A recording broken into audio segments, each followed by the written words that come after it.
a well-managed classroom for 21st century educator. Class management is one of the vital roles of every good teacher. If you are not able to manage your class properly, I don't think the children will be able to move to the next level.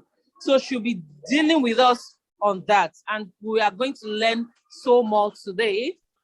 And our personality for today, we all know her. She's a brand, she's a name in the industry.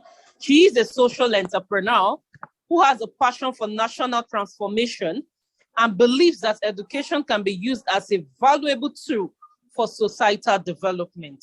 She began her career as a lawyer, obtaining a bachelor's degree in law from the prestigious University of Ife, now known as the 𝙆𝙀𝙖𝙊𝙐𝙍 University, over 36 good years, and was called to the Nigerian bar thereafter.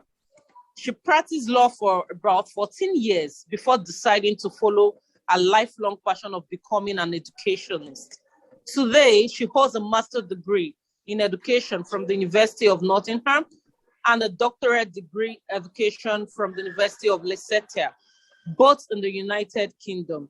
Her expertise is in the area of educational effectiveness with an emphasis on teacher quality and school transformation. That is one of the vital things to make a good school and a good educator. Dr. Kehinde Nwani founded 𝙆𝙚𝙖𝙣𝙊𝙀𝙍, an educational group with a vision of being a leading educational conglomerate in West Africa. The group's core values are godliness, excellence, and transformation. We know the kind of world we're operating now.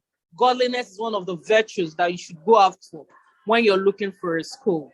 Now, 𝙆𝙚𝙖𝙣 Group is the parent company to several subsidiaries, including the 𝙆𝙚𝙖 School, 𝙆𝙚𝙖 Consult, 𝙆𝙚𝙖 Resource, and Spring 𝙆𝙚𝙖, an edutainment company.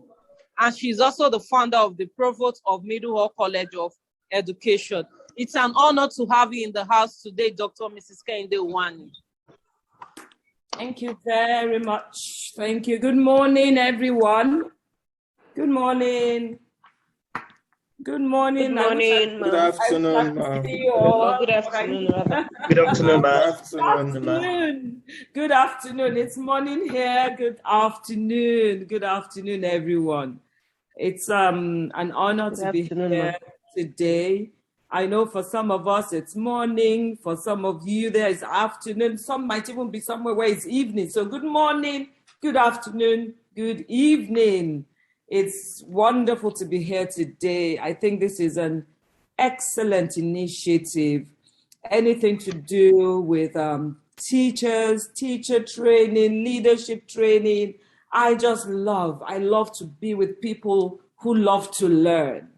I love to hang out with people who do not think they are all that. We know it all. You know, iron sharpeneth iron. We learn from each other. We keep learning from each other. When you hang out with people who are like-minded, you get better.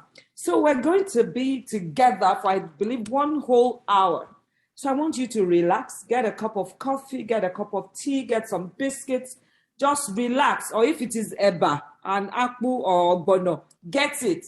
Let us just sit down and relax and determined to have fun. Determined to have fun. Training, workshops, sharing, knowledge does not have to be tedious. More so we're online. So just relax and just choose to enjoy this time. I choose to enjoy it. I'm not going to be stressed. So we're going to start with a game. It's a game. It's a starter activity, but it's actually something that's very useful too. It's also a very useful tool even in our classroom. It's something that we can use, during our instruction, during when you're teaching, when you're assessing for learning. You can use it as a plenary. You can use it. So we're going to start with that Kahoot game. I'm sure some of us have played it before. Those of us who haven't played it before, please get a grasp of it and make sure you use it when you get to school. So, Yinka, can you please take us through the Kahoot game? Thank you so much, Ma. Good afternoon, everyone, once again. I believe you can see my screen. So if you can see my screen, there is a number on my screen. I'll try and copy the number as well. That's the number we're going to use to play the game. But you need first to bring out your phone, or you can use the same device if you are using a laptop. So bring out your device, and on your web browser, just press www.𝙆𝙬𝙖𝙣. Someone is already in. Just please bring out your phone, go to your web browser, whether it's Chrome or Opera Mini, whether it's Safari. Just go to your web browser and type www.𝙆𝙬𝙖𝙣. Someone is in, OA is in, you're welcome. Let me do this, copy the link. Okay, I've also dropped the link on the chat box. In this Zoom chat box, there is now a link there. If you click on that link, it's going to take you, it's going to take you to your web browser, and you will be able to. So when you get in, it will ask you for your name, your alias. Just put anything. Don't just put my name, please. Don't put Yinka, please. But if you are Yinka, you can put Yinka actually. So please, we're waiting for everybody. I know here we have about 86 people here. So let's see whether we can have at least 25 people before we start the game.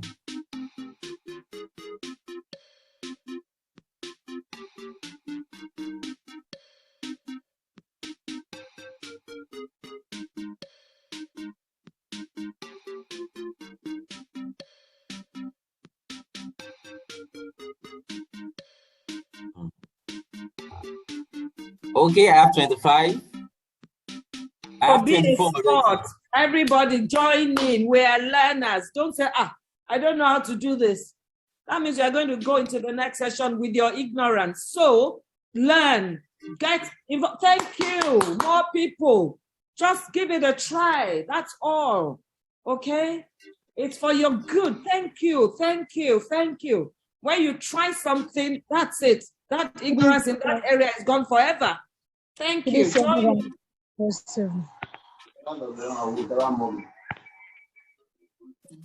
We have 32 in now. Ma'am, should I wait for everybody, or I should wait for 50? Should we wait 50, ma'am?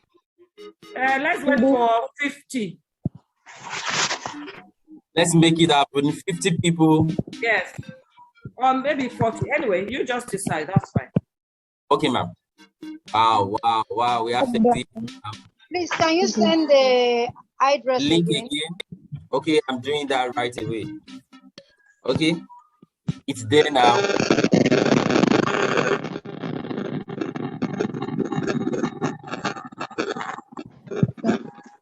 Her number is so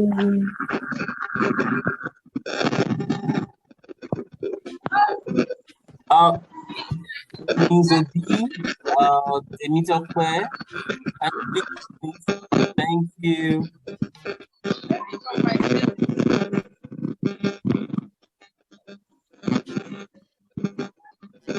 Okay, we have 42 now.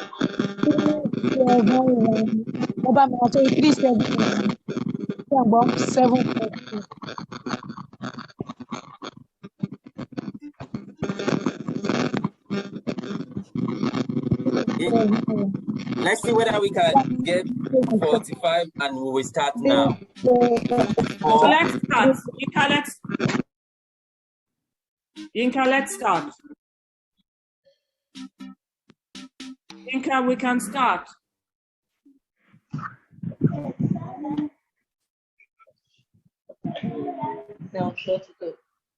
Okay, so here is the question.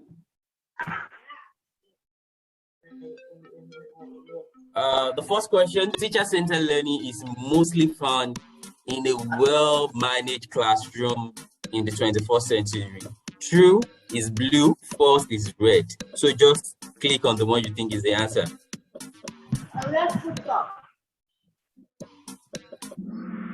Okay, 15 people got this right.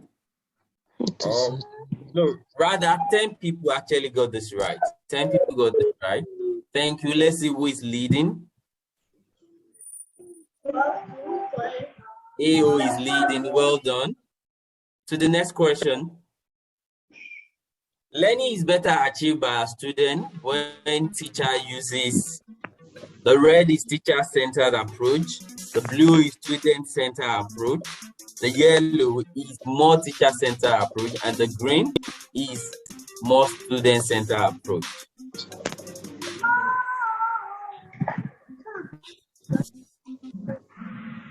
Yes, 20 people got this right. Well done, everyone. Let's see who is leading. Wow. AO is still leading. Well done, everyone. In the 24th century, the teacher is a dash of learning. Red is facilitator, yellow is director, blue god, green class helper.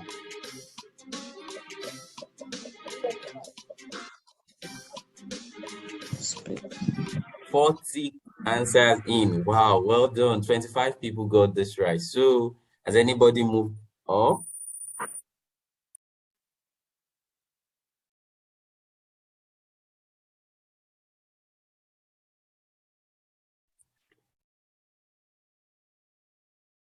The fourth question. Teacher's voice is the loudest. Red, because of his baritone voice. Yellow, students are too young. Blue,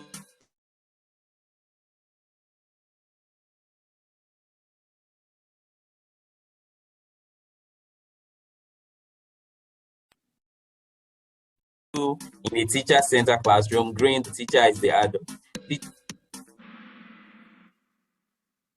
Wow, AJM is the one leading now. Well done, everyone.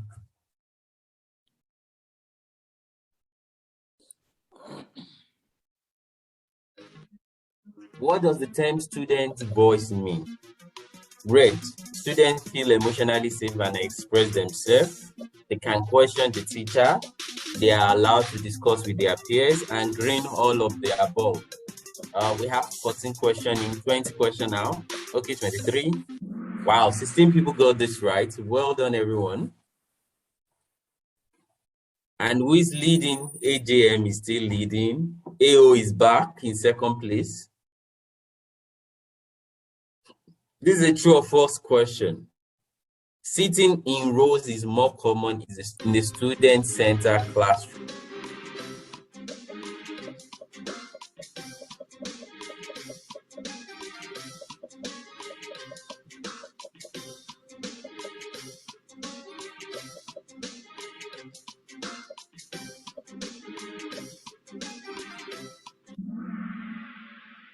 Wow, 27 people got this right. Well done, everyone.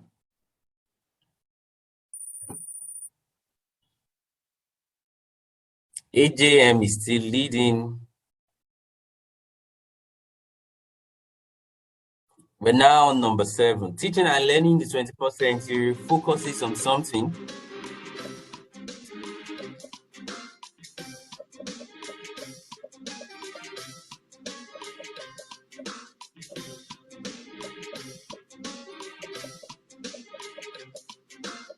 Let's do 2 questions in. 32 answers in. Okay, 16 people got this right. Well done, everyone. AJM is still leading. Wow. Well done, AJM, and well done others as well. Scaffolding is a method of teaching. As a method of teaching is very common in a well-managed classroom. True or false?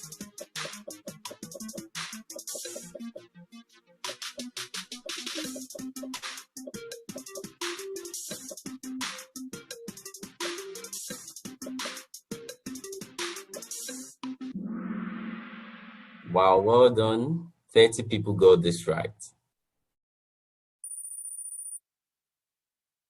Wow, Joy is the highest climber. Well done, Joy. The 9th question. Students must be very quiet in a well-managed classroom. True or false?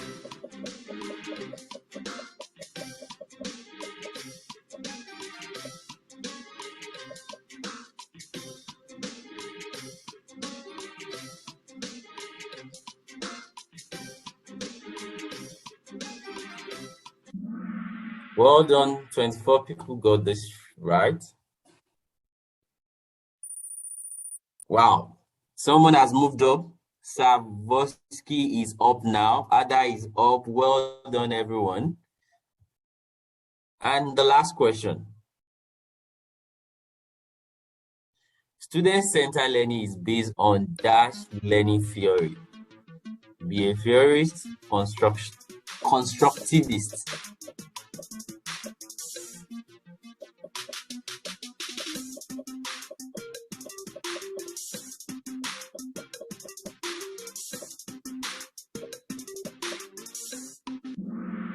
Wow, well done. 31 people got this right. Well done, everyone. Let's see who is leading.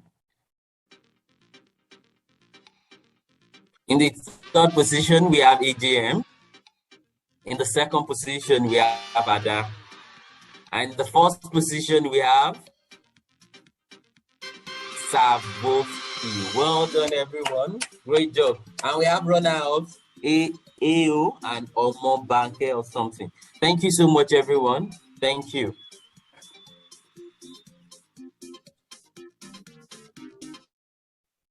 Very good, very good, very good. And you know, even as we were answering the questions, I was already assessing.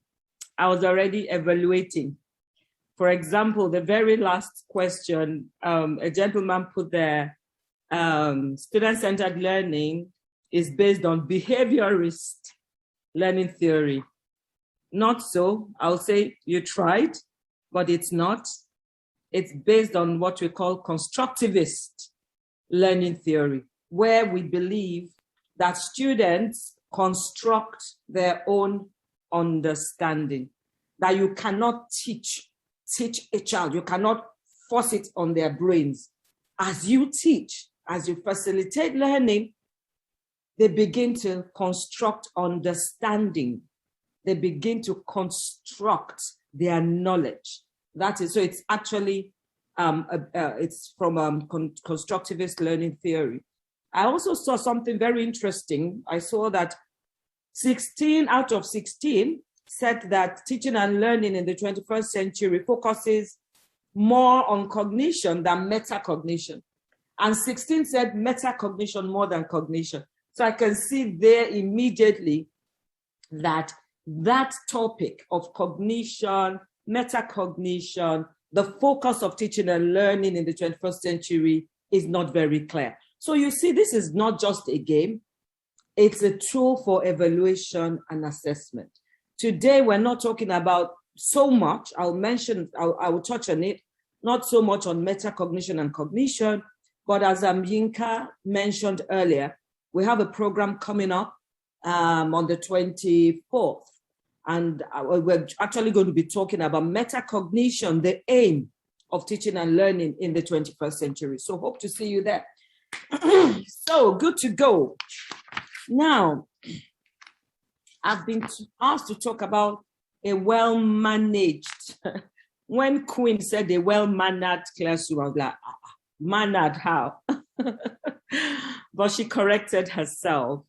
I'll be talking about a well-managed classroom for the 21st century educator.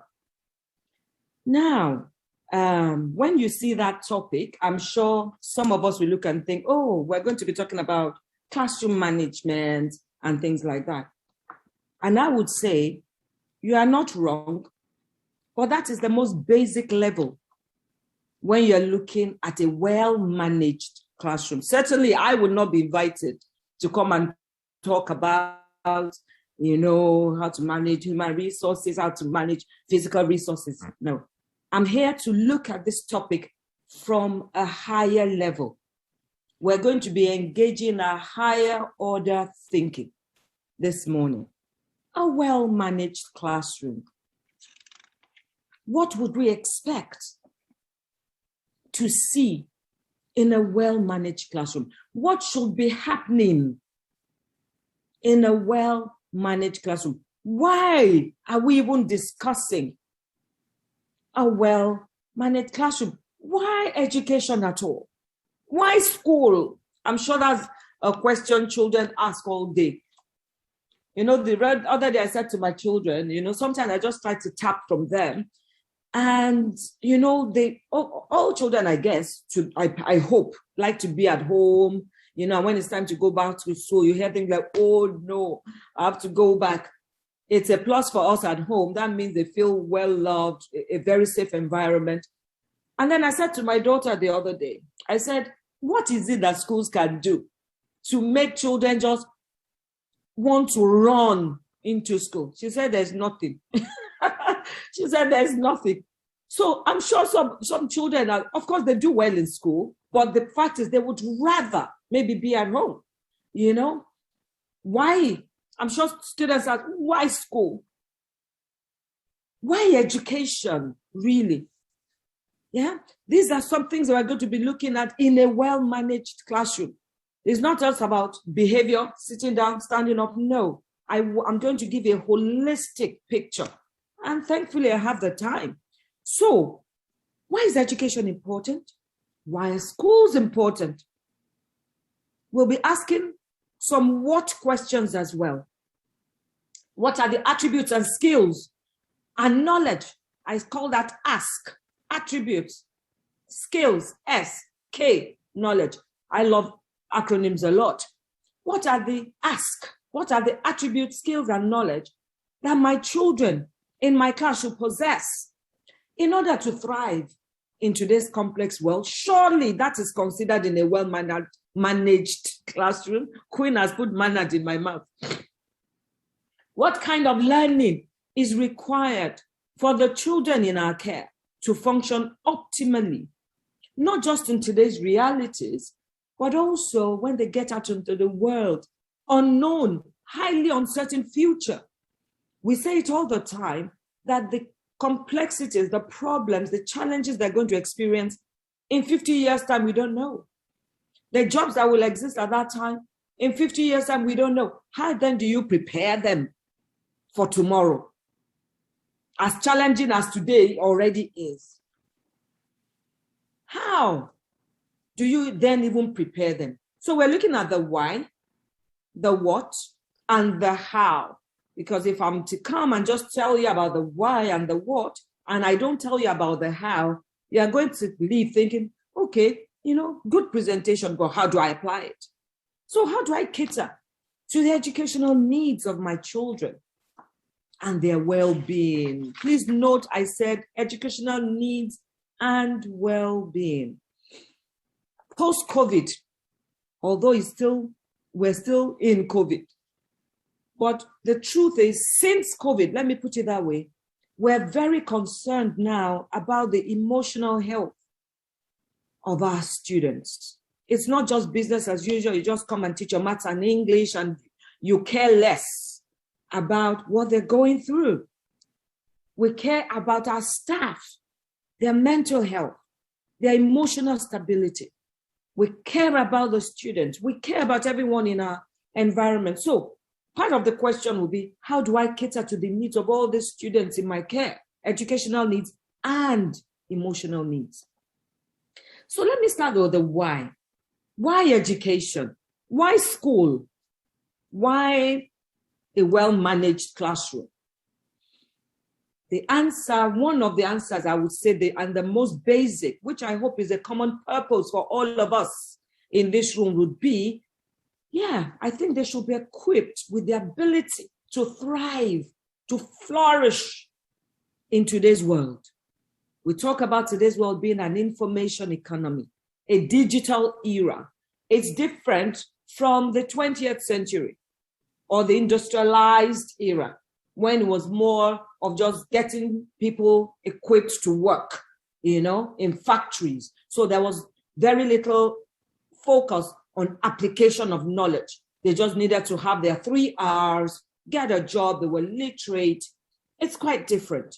So why school? Why education? Why are we discussing what should be happening in a well-managed classroom? Because we need to equip our children, not just to function, to flourish, to thrive in the world of today. I want to believe everyone would care about that. If you don't care about that, you really shouldn't be in the classroom. You shouldn't even be in education.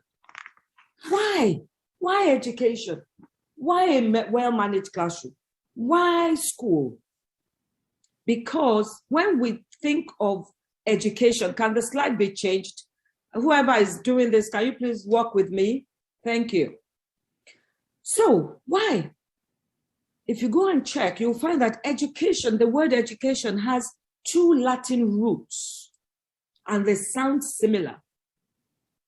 That is, what does that word education mean? When we look at the etymology of that word and how it came about, it's from a Latin word, or from a Latin word that has two roots: educare, educare. And educare means to train, to mold children. Educare, to train, to mold. But the same word education also means something else. And it's called, if we want to call it in English, we also call it educare. But in Latin, they will call it educare. Educare, which means to draw out. To draw out. So the same word talks about molding them, teaching them, transmission of knowledge, teaching them as if they are tabula rasa. They don't know anything. So I'm going to teach this child. I'm going to deposit knowledge. There's that part of education. But there's the part of drawing out knowledge from them, getting them to think, getting them to reason, getting them to connect and construct their own understanding. That is another part. Now, the beautiful thing in the 21st century is it's supposed to combine those two. Education, the reason why school, why education is supposed to combine both the training and the teaching. That is why you will not find a class that is all teacher-centered or all student-centered. It's a bit of both. But there must be more of the educare, of the drawing out knowledge from the students. Why education? One of our an alumnus of Meadowhall, sent this to me and permit me to read it. I found it very touching. Today, she was one of the pioneer students in our Meadowhall College. Today, she runs a company with over 900 members of staff. And for me, why school? Why education? This is why. This is why in black and white, and the lovely girl sitting right in front of us. She says, the skills I acquired at Meadowhall College not only prepared me for, sorry, I'm looking for my fan. So when I found myself, I'm having my hot coffee. I told you, get a cup of coffee, get something. So she says, the skills I acquired at Meadowhall College not only prepared me for university, but also adulthood and the real world. Being a part of the first set of Meadowhall College, and also the first ever social and assembly prefect, I learned how to work through my fear of public speaking, with the help of my teachers, of course, as well as being a better planner, a humble leader, and a team player.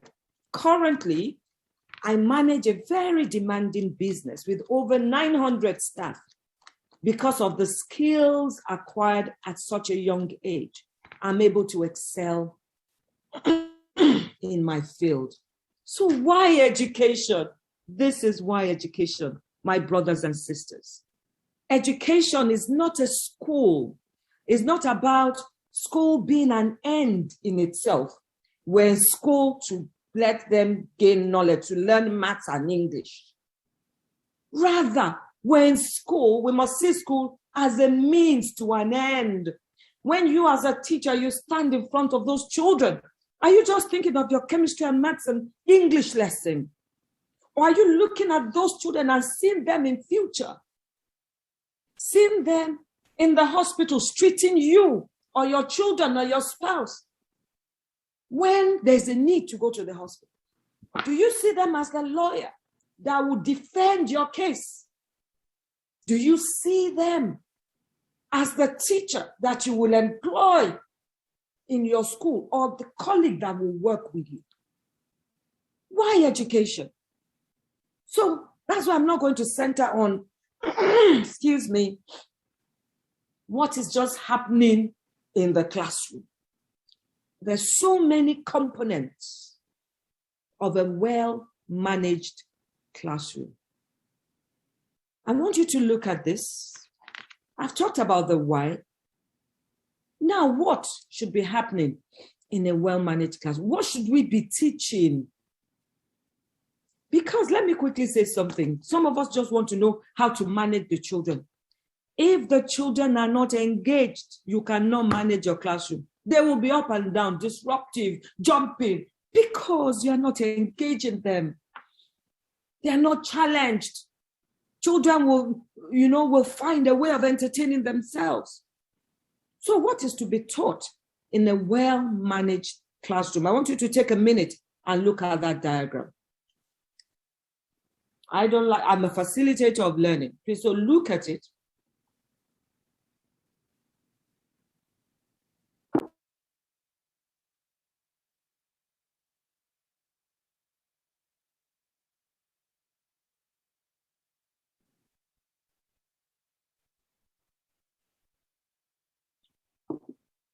If I were to come into your classroom to monitor, 1 minute, please. I need to, just give me a minute.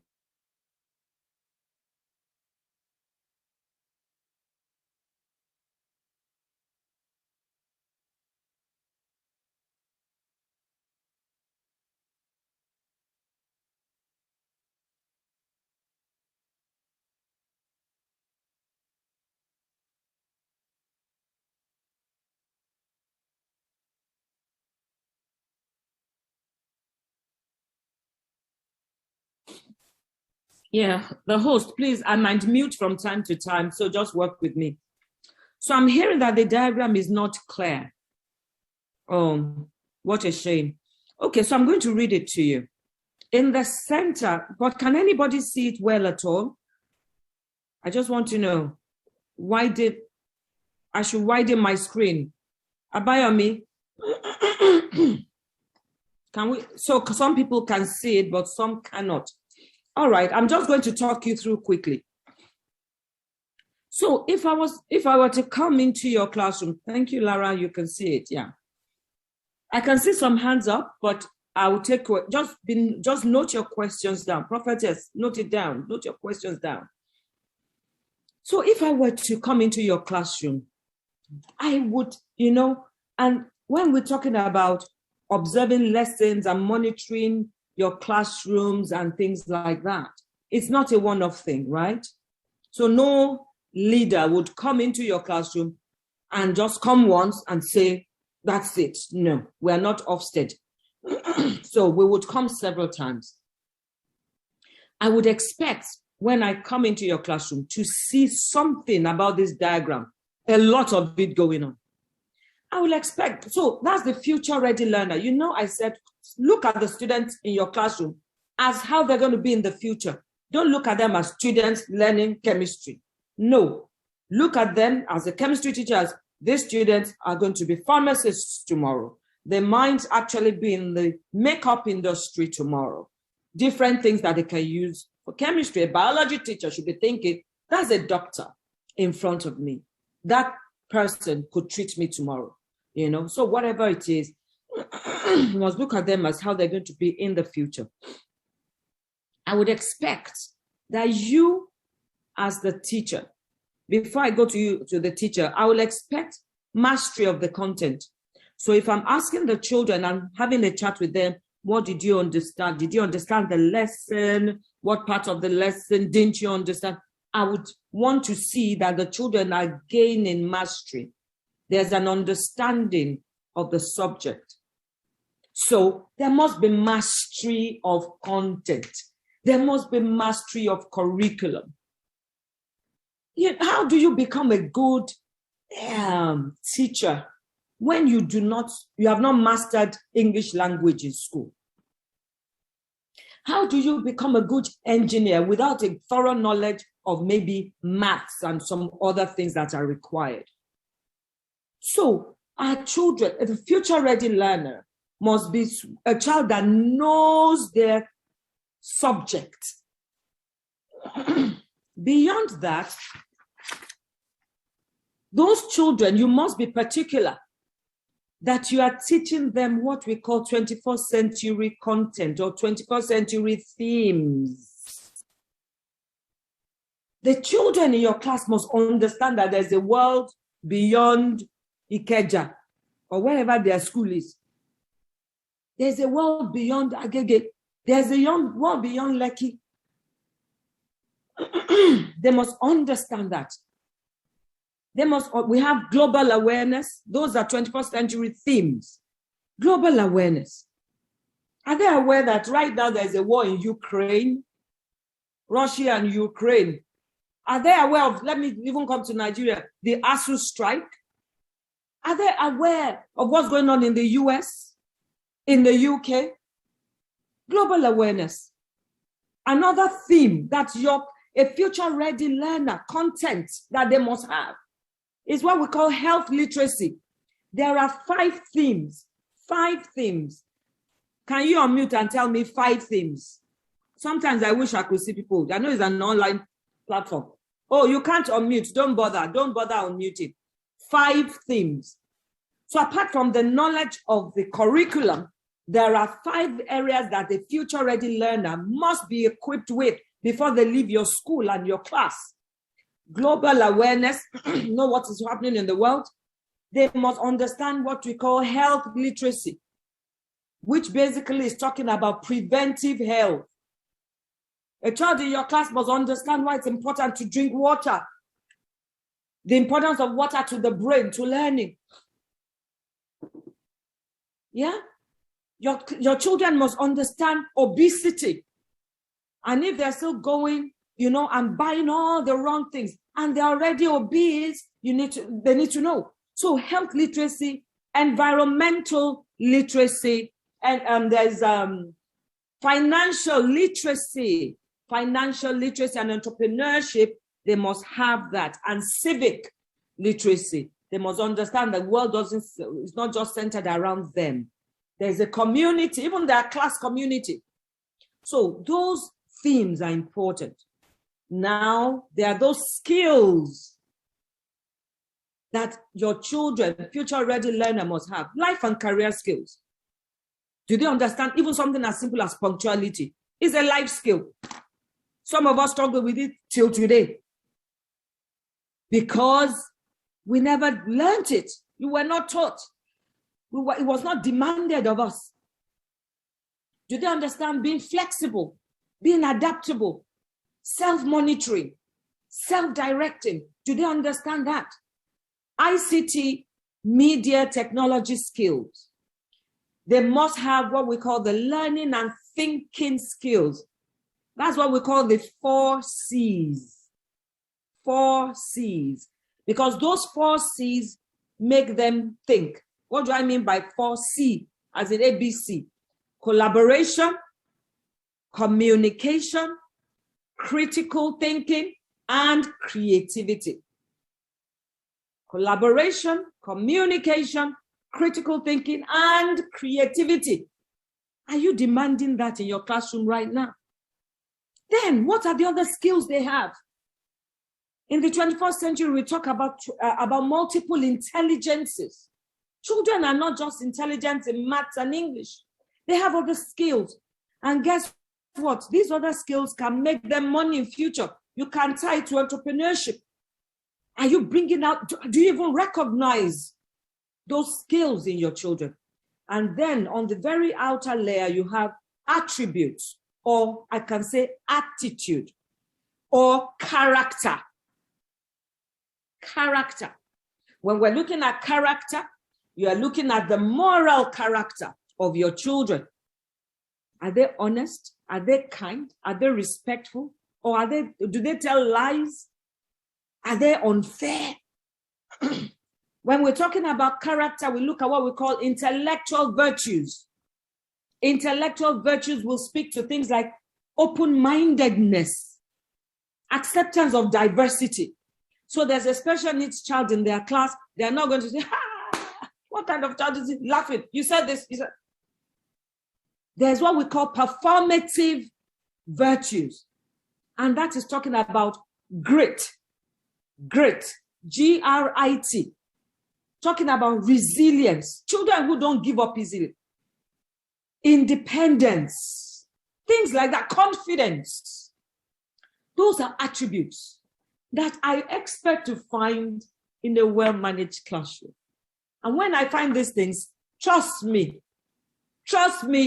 your class will be they'll be well-behaved children. But there's this maxim we use. It's used often in the legal sector. It's called nemo dat quod non habet. Nemo dat quod non habet. It's a Latin maxim that says you can't give what you don't have. Now, if I want to see all those things in my children, I want you to ask yourself right now as an educator, do you have it? For you cannot give what you don't have. Nemo dat quod non habet. You can't give what you don't have. So I want you to put your name where I put teacher. Put your name there. That is where the future ready learner is. And ask yourself, how up to date am I in my subject? Am I up to date? How accurate are my facts, concepts, theories that I teach my children? Because a lot of us depend on old, archaic knowledge. You know, we say I'm experienced. I've been teaching for 30 years. Well, I will ask people, when last did you go for training? They begin to stammer. Education is so dynamic. What you learned 5 years ago, trust me, there are other versions of it. They build on it. It's not like law. Law is a very conservative area. Things don't really change. But even in law, you find that laws are updated. But more so in education, it's very rapid. Are you up to date? How can you give what you don't have when you don't have mastery? We see it all the time. I'm a consultant. I work with schools. You see teachers spelling things the wrong way, pronouncing things the wrong way, wrong information, things that are gone. You know? And they're still talking about it because they're using the lesson plan of 10 years ago, that they just tweak it a little bit. You cannot give what you don't have. Nemo dat quod non habet. Do you have mastery of the 21st century themes? I mentioned them. How globally aware are you? Or you are the queen of Africa magic? And what's the other one? Z-World. All the Indian movies. You are the master in those ones. What's going on in Ukraine? I think where is Ukraine? Which one is Ukraine again? Eh? They ask you, you go out, let me say sometimes, it happens to women a lot. And I'll say that I used to be like that when I was much younger. You go out with your husband and men are discussing. We will just be quiet. We'll be quiet because you know nothing about what they're talking. You are not into current affairs. You just be smiling. You dare not open your mouth, for you don't know nothing about it. And men will not sit down, or people sit down and they are discussing Africa magic. Global awareness, health literacy. How aware are you of health literacy? If you are, what's your BMI? Are you obese yourself? If you're already obese yourself, what are you going to teach the children? How many glasses of water do you drink in a day? 21st century themes, environmental literacy. Are you concerned about your environment?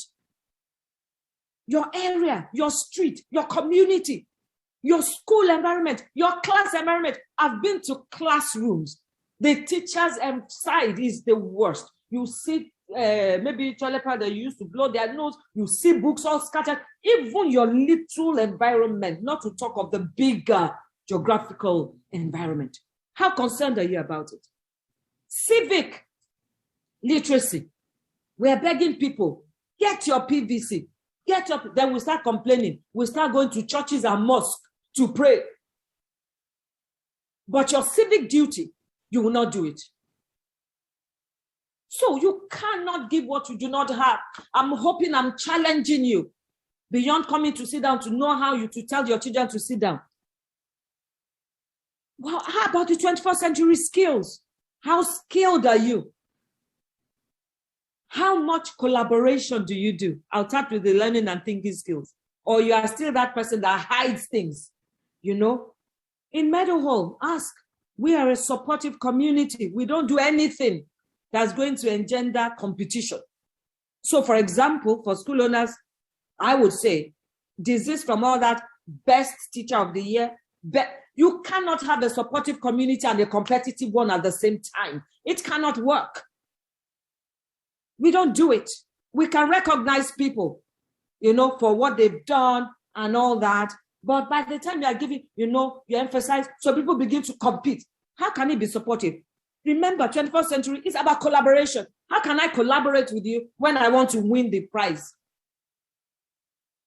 Collaboration, communication. How is your communication? When you speak, do people understand? And I'm not talking about vocabulary again, ability to communicate. How is your creativity? Creative thinking, you know, and even hands-on. How creative are you in your lesson planning? What are the ideas you bring? What are the examples you give? What are the activities you decide for your children? Critical thinking. Critical thinking. Nigerians, Africans are not extremely strong in critical thinking because critical thinking is, you must be logical, but it is developed. But because we're not doing activities that will develop it, rather, when you watch Africa, I'm not knocking it. African magic is beautiful. So I'm just giving as an example that maybe some things that are archaic is what they are looking at. How are you developing your critical thinking? How is that going to help you? How many documentaries do you watch? Critical thinking is developed in so many ways. Making comparisons, you know, looking at a scenario, looking at how you can argue for this and argue for that, and how are you developing yourself? So, and all these other skills I've mentioned, what are those extra skills you have that you can use for hustling? It is not changing jobs from one school to the other, from pillar to post. When you have those skills, you can start a business, do something with those skills. So far, there's no conflict of interest with your school. I know people who do that because they have other skills. Yeah, but rather we're complaining. They didn't give us enough salary. It's not enough. You know, no salary would ever be enough for anyone. Life and career skills. Some of us are not punctual. We're late. We're absenteeism. You know. So what are the skills you have? And of course, the attributes as well. Character. Yorubas call it Iwa. I don't know. I'm married to an Igbo man. They haven't taught me the Igbo. Character. Who are you? Do you have moral values? Because I know teachers that cheat for their children. I know teachers who do not prepare for lessons and come in. We call it the door handle style. It is as they're opening the door that they are thinking, okay, this is what I'm going to do today. Is that fair? Is that fair?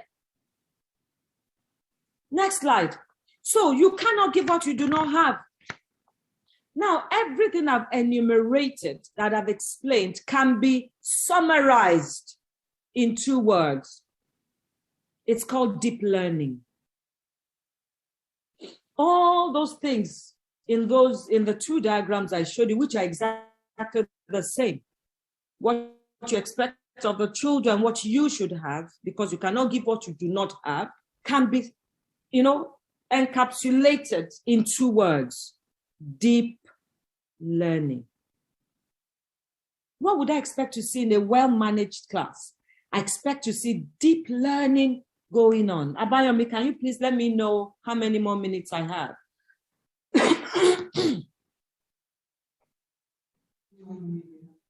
Yes, ma'am. You are stopping at 2:25. Okay, so 2:25. What is that in? Yes, ma'am. Yeah. Type. I want to know the American time because I can't calculate it right now.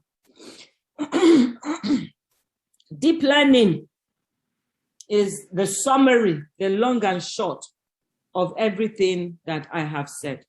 So what is deep learning? I expect to see that in your classroom.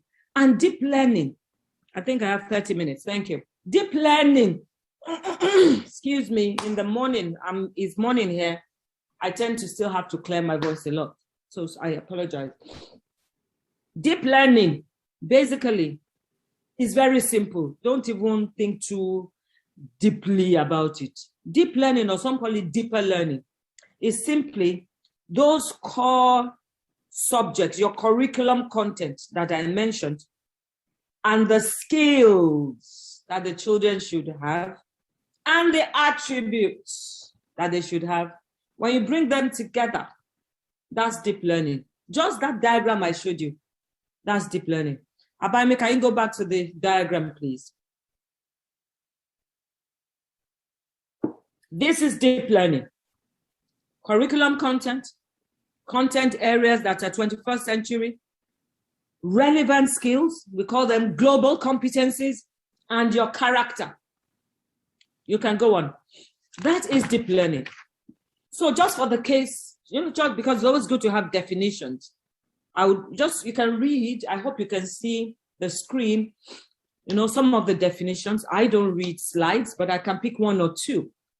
So basically, it's a combination of your core academic content and the advanced skills I talked about. For example, life and career skills, learning and thinking skills, technology skills, all those things on that skills layer. And the fact that if you look at the next slide, so it's building that complex understanding rather than surface knowledge in the children. Next slide. It's not about just rote learning, which is very surface. It's about deeper learning. And the only way to achieve deeper learning is by teaching them, understand, have the mastery of your skills, good use of pedagogy, which I'll be talking about, and then your character, those skills, critical thinking. When a child employs critical thinking, they understand better what you're teaching, and that's deep learning.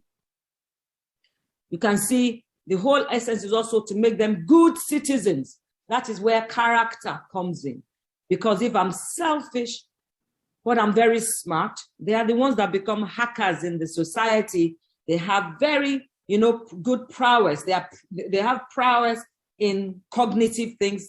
They have competence, but they don't care about people. There is no moral check. So you would find out that all those things must come together.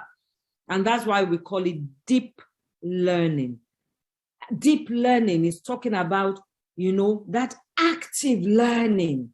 Active learning is going on. Act is active because you are employing all the 21st century skills to your teaching. And there's very good content knowledge. So I've talked about the why and the what. Now I go to the how. Okay, before I go on, I'd like to just quickly, are we understanding it so far? Can I see in the chat box?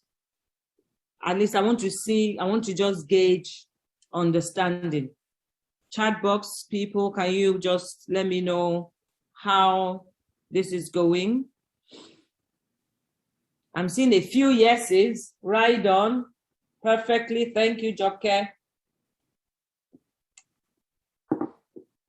Yes. Thank you, Valentine. Yes, insightful. All right. Okay. Cool.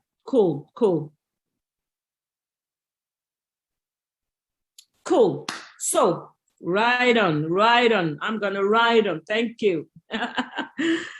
So, I then go to the how. So, in a 21st century classroom, and your class is a 21st century one, how do you achieve this deep learning? in a well-managed, Queen, you put mannered in my mind. How then do you achieve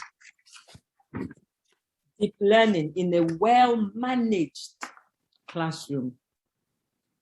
A well-managed classroom that is engaging in deep learning. I'll be looking out for 4 major areas. It consists of 4 things. Your pedagogical practices, or sometimes let me make it maybe methodologies. It's part of your pedagogy. I'll be looking out for that. What are your what pedagogies do you use? What theories are they based on? I'll be looking at your learning environment. I'm going to break all this down.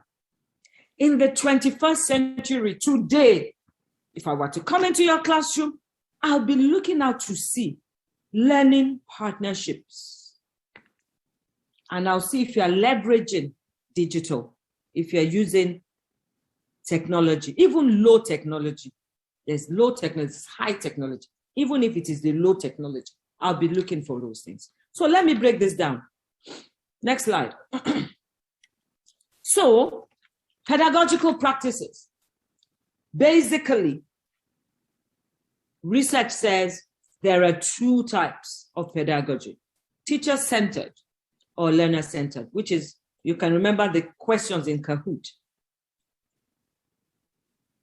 Some of us are more teacher-centered. Some of us are fully teacher-centered. Some are more teacher-centered.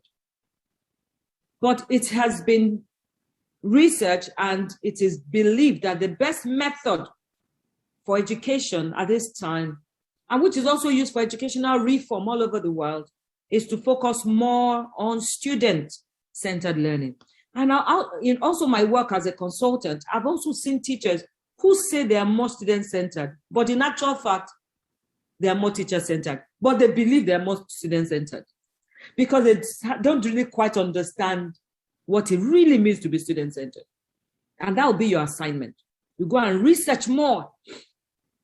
With student-centeredness, one major thing is, who is at the center stage of your class? Look at your class right now. If I were to ask the children, who is at the center of this class? Is it Mrs. Bidemi Oyedepo or Mrs. Umana? Is it those people, or put your name there? Or is it the children? I wonder what the children will say. I'll say, it's our teacher's, it's our teacher's stage, or that's our stage. Like Toy Tomato, it is her stage.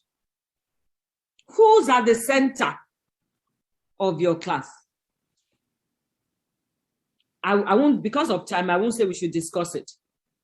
Because I would like to see what people, I know everybody says, oh, no, it's the children, it's the children. But then there's a saying that I hear what you say, but what I see is speaking something different. In a student-centered classroom, as the children are the toy tomato of the class, it is about the student, not about you as the all-knowing God, the expert in the front of the class, dishing out to all these people who know nothing, these small children. Next slide. So how student-centered are you? And I'm going to quickly show you the difference. You know, what you can see in the teacher-centered classroom. Quickly, this is a very short video. Can we see it quickly?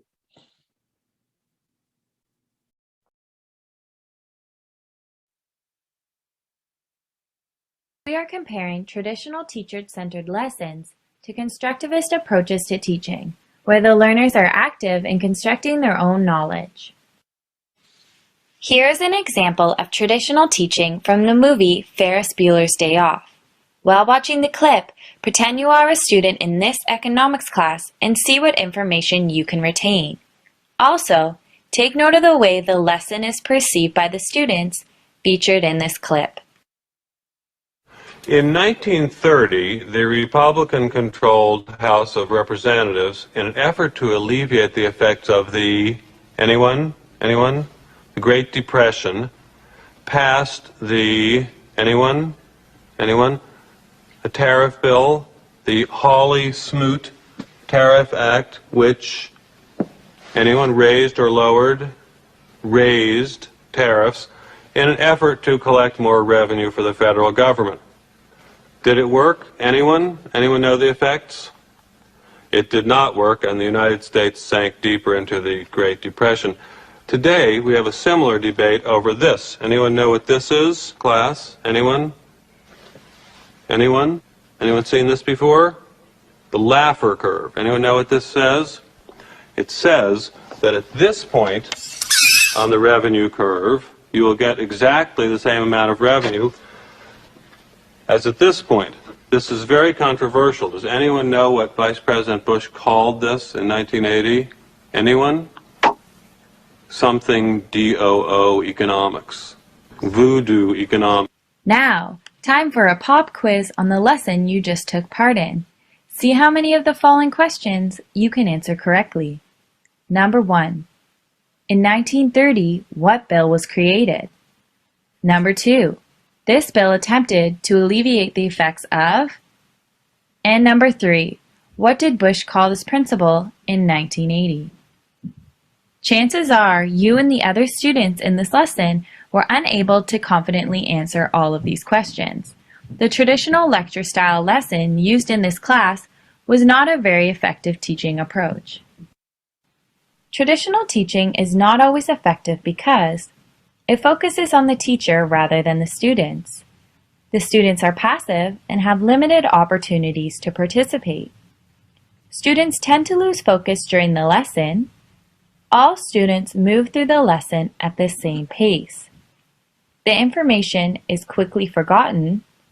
Students do not have to do any higher order thinking. And overall, students find this type of lesson boring.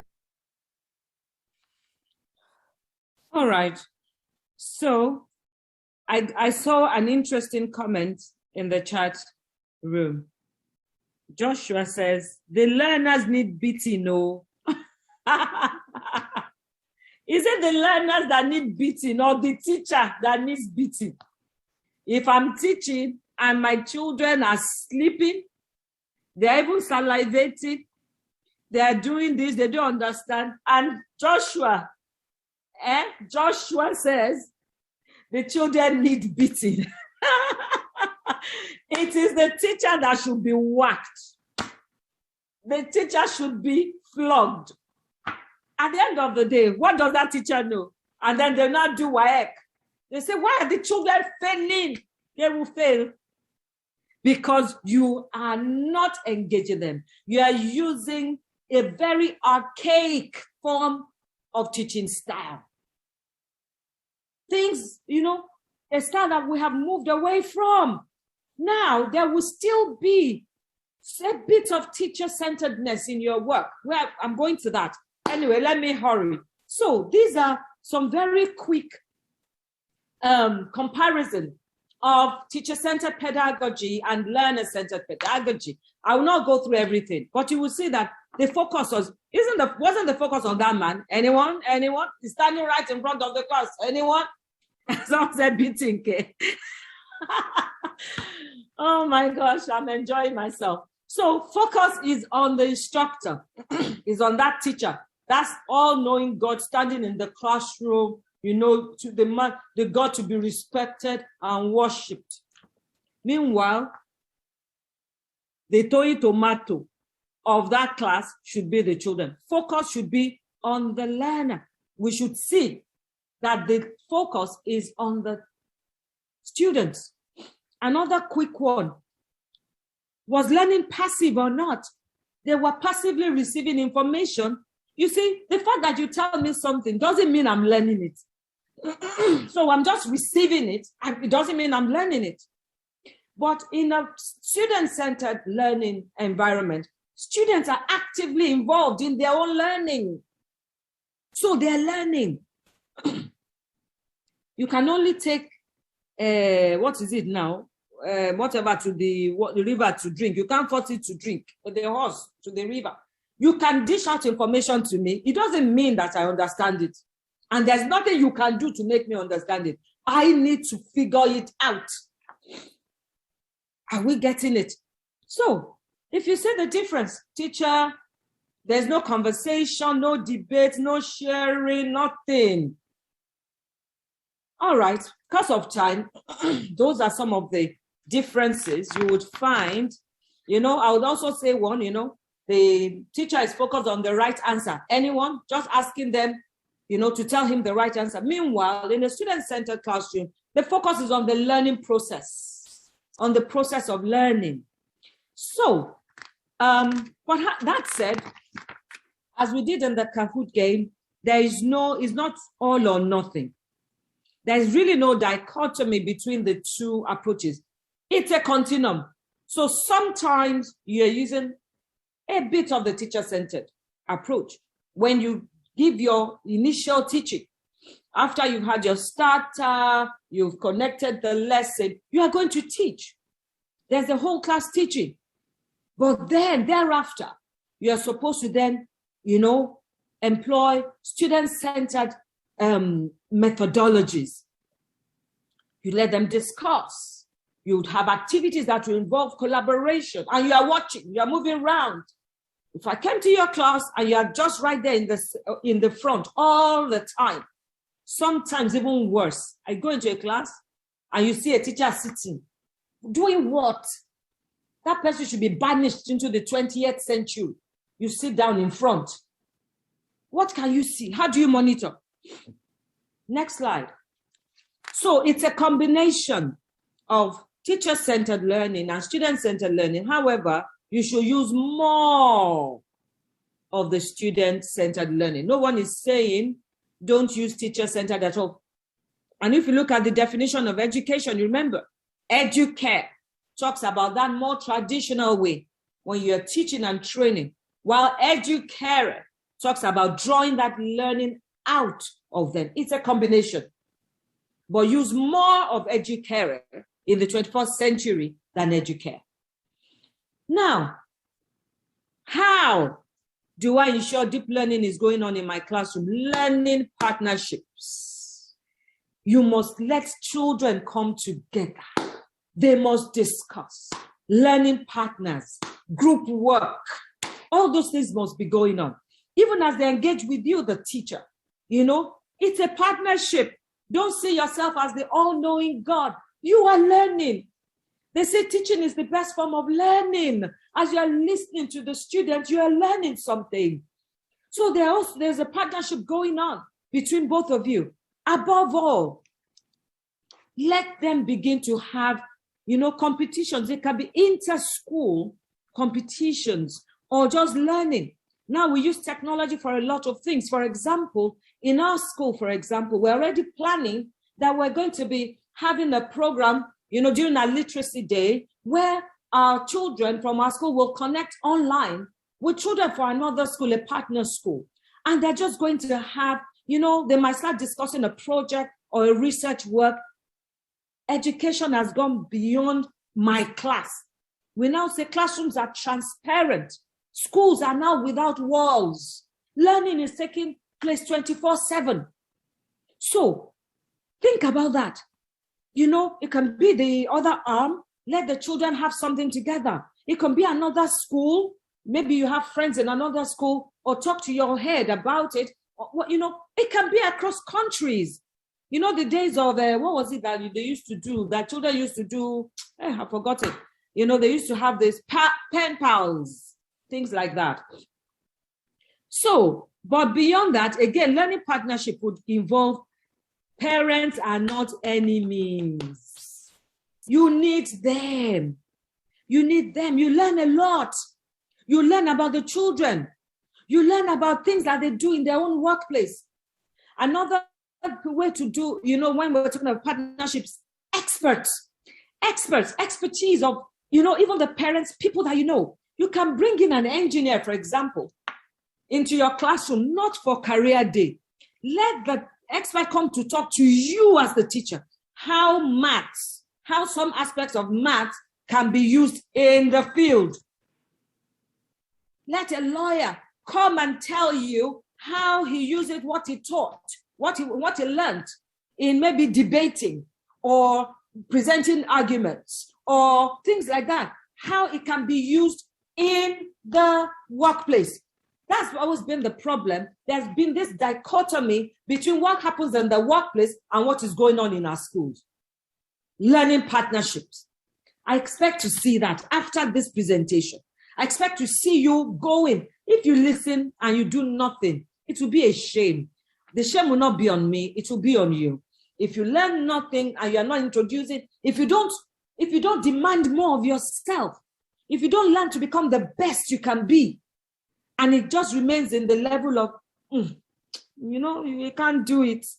Oh, it's hard. The shame is on you. Unfortunately, the children in your care are going to suffer for it, because research shows it that the effect of the bad teacher on the child, it goes over 2-3 years before it can be corrected. So the onus lies on you to make sure that everything the children in your class need to function in the world of today, you are equipping them with. For your own children too are going to be in another person's class. I won't even go into religion. They'll say there's karma as well. So whatever you give, just wait for it. It will come back to you. So if you know to do something and you don't do it, so please, let us stretch ourselves. Let us don't stay in your comfort zone. Nothing grows in the comfort zone. You need to stretch yourself. So your learning environment, how should it be? I would expect in that learning environment to feel energy. Some teachers don't understand it. I have a head of school. She says something I'll never forget. She says, when you get into your classroom, you become a Tony Tomato in the fact that she's an actress. You leave every other issue and you just take on this persona of an actress. You do not go with low energy and hello, because you fought with your, God forbid, you not fight, but let's say you fought with somebody has irritated you, you come to yes, low energy. The children too will just be looking. Once you get into that classroom, something must come over you. That desire and the love for education, for the children you teach, for the industry you function, you must take on that thing. Energy. Make the children curious, creative. Let them use their imagination. Innovation. That's what we expect. Make sure that in that learning environment, I see a lot of flexibility. Are they doing group work? There's a lot of independent work when you're assessing that the children really understand it themselves. They're demonstrating to you that they understand. You're doing a lot of those things. In your class, as we said, it's not just be rows of desks. Can you change the environment? Can they come together sometimes? Do they have sitting options? Things like that. Next slide. I need to hurry now. Do they have things that they do? Outdoor lessons. I always say there's nothing as beautiful as outdoor lessons. You'll say, in the public schools, we don't have this, we don't have that. Outdoor lessons is sweet. Let them go under the tree. You will see how alive the children will come if it's not a rainy day. So these are some things that we would find in a well-managed learning environment. Flexibility, integration of tech, natural light, outdoor learning. But above the physical environment, there's also the emotional. I said it at the beginning. Are you a nurturing teacher? Are you nurturing? We talk about, in Meadowhall, we talk about things like having an emotion board. Emotion board. So is there somewhere the children can come in the morning and they can just tell you how they are feeling? I feel sad. I'm happy. I don't even know how I feel. We have in one of our schools an affirmation. We have affirmations written all over in the secondary section. I can do hard things. I will not fail. I aim to be the best. Things like that. So the emotion board, affirmation board, things like that. So an emotion, an environment that makes them feel safe. They can make mistakes without feeling that the teacher will laugh at them. I've seen teachers laughing at children. And that you don't know the damage you've done for life for that child, to that child. Do they have a voice? Do they have a choice? Or is it your empire? It's your throne. Next slide. So that's learning environment. So the physical and then the emotional environment. And lastly, use of technology. As little as we can. Even if we say low tech, if we are using Excel sheets, we're using just some form of technology. Yeah. And then for high tech, like we're doing the Kahoot, if you have interactive whiteboards, whatever technology you have access to, please use. You must leverage on technology. That's the only way, because when you leverage on technology, there's no limit. That's why we say classrooms are transparent. They are without walls. Schools are without walls because they can connect themselves. It's a world of connectivity. That's what technology is all about, connecting. And that's how learning, that's how deep learning occurs. So I believe 5 minutes left. I'm just right on time. So I'm just going to have a very, very quick assessment. And I just want your answers, just in the chat box. And I'm just going back to the Kahoot questions. So some of us that missed some things, this is the opportunity to get it right. Just put it in the chat box. So teacher-centered learning is mostly found in a well-managed, student-centered classroom. True or false? Is a student-centered classroom, a well-managed classroom, more teacher-centered or student-centered? False. Thank you. Yes, yes, yes, yes, yes, yes. Okay. I've not seen any true, so I believe that you all got that. So learning is better achieved by our students when teacher uses all teacher-centered approach, all student-centered approach, or more teacher-centered approach, or more student-centered approach. What should I be looking at? What should I be seeing in your classroom? Is it just student teacher-centered? There's no false there. You have to tell me which one it is. Is it teacher-centered? You can just say TCL, SCL, or more TCL. Aha, more student-centered. More. Let me see more answers. Yeah, go on. Beautiful. Smart class. Now, number 3. In the 21st century, the teacher is the all-knowing God. Or they're the director or class helper or facilitator. A is facilitator, B is all-knowing God, C is director, D is class helper. Facilitator. Good. I'm proud of you. Proud of you guys. Next question. Teacher's voice is the loudest because of his baritone voice. Or because obviously the teacher-centered classroom, that is A, baritone, B, teacher-centered. Or the voice is loudest because students are too young anyway, that is C. Or because teacher is the adult, that is D. Teacher-centered. Some are saying B. Yes, teacher-centered, B, good. So the teacher's voice is the loudest, not because it's the adult. Neither is it because he has a baritone voice. Neither is it because children's voices are so low. It is because that is what the teacher is teacher-centered. So it's only his voice we're hearing. And that is not what we want. We want the student's voice to be the loudest. Number 5. What does the term student's voice mean? Students feel emotionally safe and express themselves. They can question their teacher. They are allowed to discuss with their peers. Is it all of the above or none of the above? All of the above or none of the above? Thank you. A. Someone said A. No, it's all of the above. All of the above.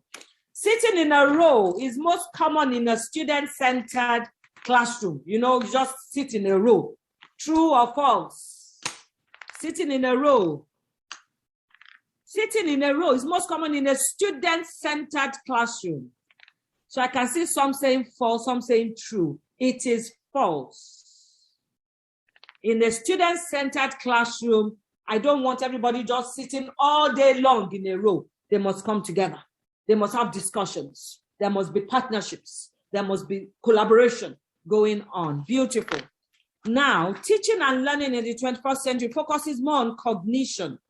When we say cognition, we're talking about mental processes, learning. And when we say metacognition, is when you are taking charge of your own cognition. Beautiful. Metacognition. Smart group.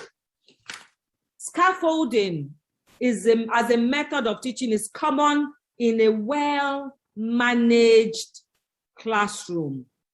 True or false? Would you see scaffolding in a well-managed student-centered classroom? Good. And scaffolding simply is when you're able to help your children to access knowledge that they don't quite have yet. So it's like putting scaffolding around the building to reach up. Scaffolding helps them to reach where they are not yet quite comfortable reaching without telling them everything. So it's a support. And you would find that in a student-centered classroom. Students must be very quiet in a well-managed classroom. After all, it's well-managed. So I want to get to the classroom, but everybody's quiet, listening to the God in the class. Of course, it is false. False. In fact, if I come to your class, I want to see busy noise. I want to them discussing in groups. I want to see, some different activities going on that shows that learning is active. Last but not the least, student-centered learning is based on the behaviorist learning theory, which basically talks about rewards and sanctions. It's about the behavior of the children. So the focus is on that. I reward you when you do well. I sanction you so that you can do well. Or is it constructivist, where it's all about the children constructing their own understanding? Beautiful, beautiful constructivist. Yes. All right. Thank you all. Very smart class. Thank you. I clap for you. Somebody said C. There is no, okay, yeah, constructivist. All right. Well done. Well done. I'm so proud of you. Thank you very much. That's my time. I can take some questions.